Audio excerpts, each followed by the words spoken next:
higankeni iyo qawligii guud iyo guryantii waa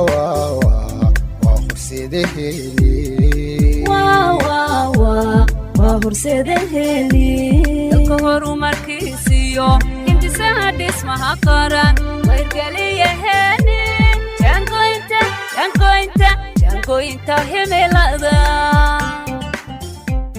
kulanti wacan oo wanaagsan dhegeystayaal meel kastoo aad joogtaan waxaad ku soo dhawaataan barnaamijka hawlaha guud iyo horumarinta magaalooyinka. waxaan inoogu marti barnaamijkeena maanta hanti dhowraha gudaha ee wasaaradda hawlaha guud mudane Khadar Daahir Cabdisalaan oo ka warami doona qodobada guud ee habraaca shirkadaha dhismayaasha injineerada dalka. ugu horreyn waxaad warbixin guud naga siisaa ujeedada ee mabaadi'da habraaca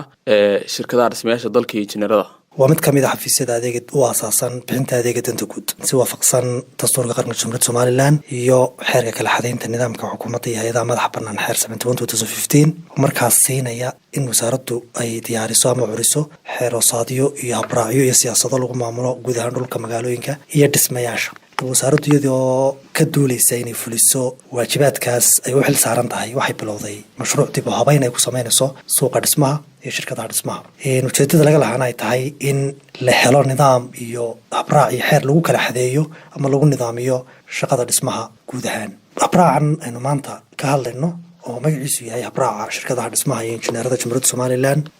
waa habraac markaasi koobsanaya ama lagaga hadlayo shaqooyinka ay shirkadaha dhismuhu qabtaan iyo injineerada Jamhuuriyadda Somaliland. marka waa in la dejiyo hanaan u gaar ah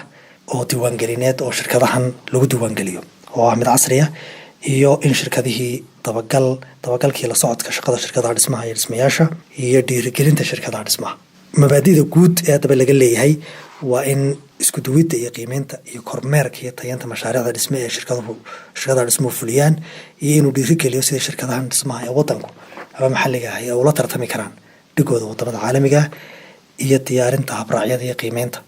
lagu qiimeynayo iyo aqoonsiga injineerada Jamhuuriyadda Somaliland. yay tahay cidda lagu dabaqayo habraacani markaasi. habraacani waxaa lagu maamulayaa qandaraaslayaasha dhismaha consultanada dhismaha oo ah kuwa ka shaqeeya consultancy ka shaqeeya ama ha noqoto architecture-ka ama ha noqoto adeegyada kale ee dhismaha loo qabanayo iyo injineerada dhismaha Jamhuuriyadda Somaliland. waxa kale oo habraacan hoos imanaya ururka injineerada Jamhuuriyadda Somaliland oo isna wasaaraddu rajeynayso inay ururkaasi u aasaasto injineerada Jamhuuriyadda Somaliland. waa si wanaagsan. maxay tahay xuquuqda iyo waajibaadka shirkadaha dhismaha ee dalku? haddaynu ku horeyno xuquuqda uu leeyahay horta xeer kasta iyo habraac kasta iyo nidaam kasta la sameeya wuxuu siiyaa xuquuq buu siiyaa waajibaadna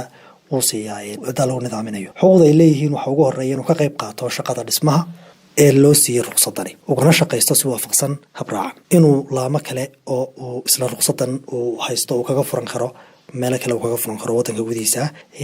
in xogta uu u baahdo uu ka heli karo diiwaanka guud ee wasaaradda hawlaha guud ayay yihiin xaqa uu u yeelanayo iyo inuu ku shaqeeyo shaqada dhismaha ah. waajibaadka cidda ruqsadda la siiyo waxaa ka mid ah inuu ilaaliyo dhammaan waajibaadyada ka saaran ilaalinta tayada dhismaha iyo badqabka inuu xafiis shaqaynaya leeyahay gaar ahaan shirkadaha darajada A iyo darajada B in ruqsadda suro ama ku dhajiyo meel goobta shirkadiisa ah oo uu si fiican uga muuqan karto ama looga dheehan karo marka la soo galo shirkadiisa ama qoobtiisa shaqo. inuu tuso ama uu soo celiyo ruqsadda marka ay sidaasi ka dalbadaan kormeerayaasha ama saraakiisha wasaaraddu inuu ruqsaddan aanu u dhiibin qof kale ama aanu ka kirayn ama aanu si kaleba ugu dhiibin si qof kale uga faa'iideysto ruqsaddan qofka la siiyey ka ahayn habkii sharciyiisa loo siiyey habka duwan inuu u soo gudbiyo isbedel kasta oo dhaca macna haddii uu ka bedelo maamul ama mid kala mid maamul ama mid farsamo ama haddii qalab cusub soo iibsado iyo xogtaas inuu wasaaradda hawlaha guud soo report gareeyo intaasi ayaan kusoo koobi lahayn xuquuqdii waajibaadka leeyihiin. waa tahay habraacani muxuu kaga duwan yahay habkii hore ee loo diiwaangelin jiray shirkadaha dhismayaasha dalka iyo injineerada iyo hawlahaasi? wasaaradda hawlaha guud maadaama ay u qaabilsan tahay qaranka dhinaca hawlaha dhismayaasha oo dhan waxay waday mar walba ay isku daysay inay casriyeyso ama wax ka bedesho qaabka diiwaangelineed ee shirkadahan loo sameynayo. imika ama habraacan wuxuu kaga duwan yahay kuwii hore casriyeyn cusub oo computer system baa lagu diiwaangelin doonaa taasi oo markaasi yaraynaysa waqtigii iyo kharashkii lagu diiwaangelin lahaa labadaba. tusaale ahaan markii hore waxa ay qaadan jirtay qofku inuu ruqsadda ku qaato muddo u dhaxaysa 4 ilaa 7 cisho iminka waxa uu nidaamkan cusubi uu u sahlayaa muwaadinka inuu ku heli karo ruqsadda muddo ka yar 3 cisho waxaa jira shirkado fara badan oo maanta waddankeena ka jira oo aan lahayn awoodii iyo farsamadii iyo aqoontii ay ku fuli lahayn mashaariicda dhisme ay fulinayaan marka habraacani waxaa ku jira siyaasado fara badan oo wasaaraddu doonaysa in u dejiso shirkadahan si ay kor ugu qaado awoodooda farsamo iyo aqooneed si ay ula tartami karayaan ama si ay u qaban karayaan shaqooyinka dhismaha waxaa kale uu kaga duwan yahay waxaa loo sameynaya darajooyin kala duwan oo shirkad waliba darajada ay awoodda u leedahay si ay u qabato darajada A waxay qaban kartaa mashaariicda dhismaha ee ka badan 1 milyan darajada B waxay qaban kartaa mashaariicda dhismaha ee u dhaxaysa 500 ilaa 1 milyan darajada C waxay qaban kartaa wixii ka yar 200 kun marka qiimeyn baa lagu sameyn doonaa shirkad kasta waxa la eegi doonaa waxa lagu dabaqay awoodeeda iyo waxay fulin karto awoodda dhaqaale ta farsamo ta shaqaale marka shirkad walba waxay leedahay loo sameyn doonaa criteria-daasana lagu eegi doonaa ama go'aamin doonta kolba darajada ay qaadanayso iyo mashruuc ay fulin karayso waxaa kale uu kaga duwan yahay mashaariicda dhismaha waddanka ka jirta aad bay u fara badan yihiin markii hore may jirin diiwaan lagu diiwaangeliya mashaariicda dhismaha marka shirkad kasta oo dhisme waxay ku waajib noqon doontaa ama habraacani uu ku waajibinaya inay soo diiwaangeliyaan mashruuc kasta oo dhismo ay fulinayaan si aynu uga warhayno baaxadda dhismayaasha maanta waddankeena ka socda waxaa kale oo uu leeyahay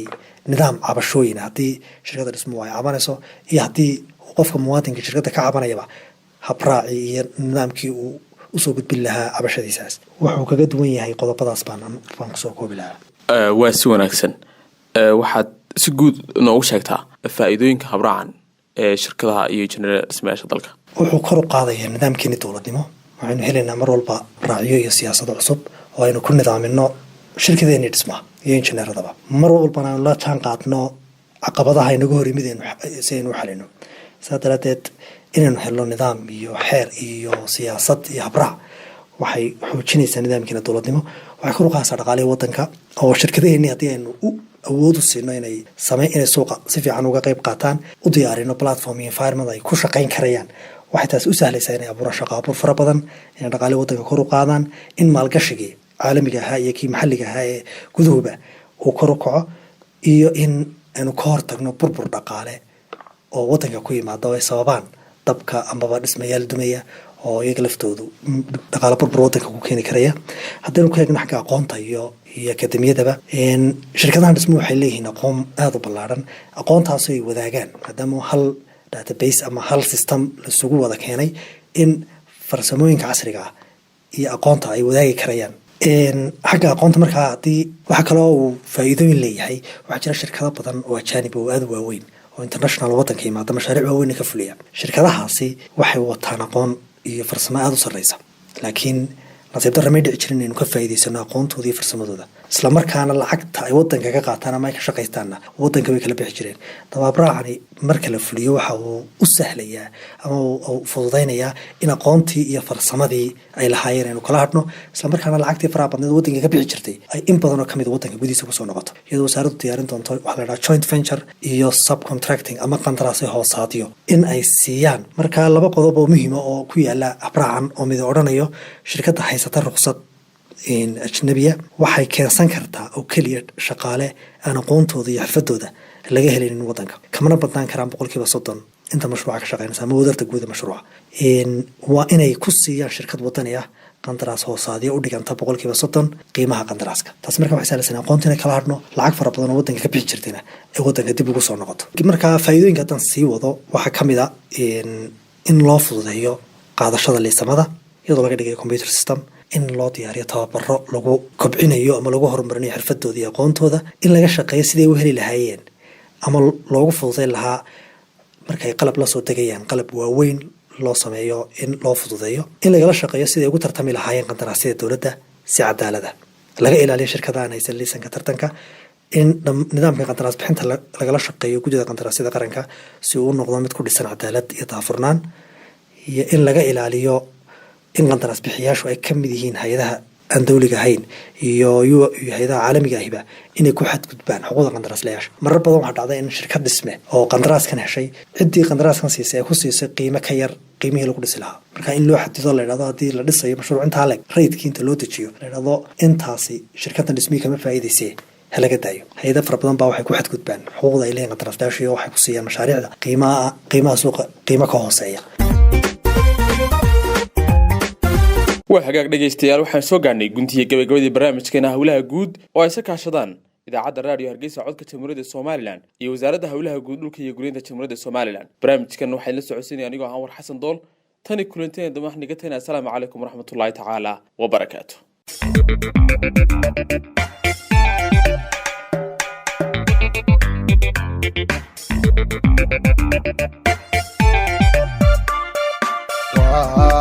xigankeeni iyo qawligii guud iyo guryantii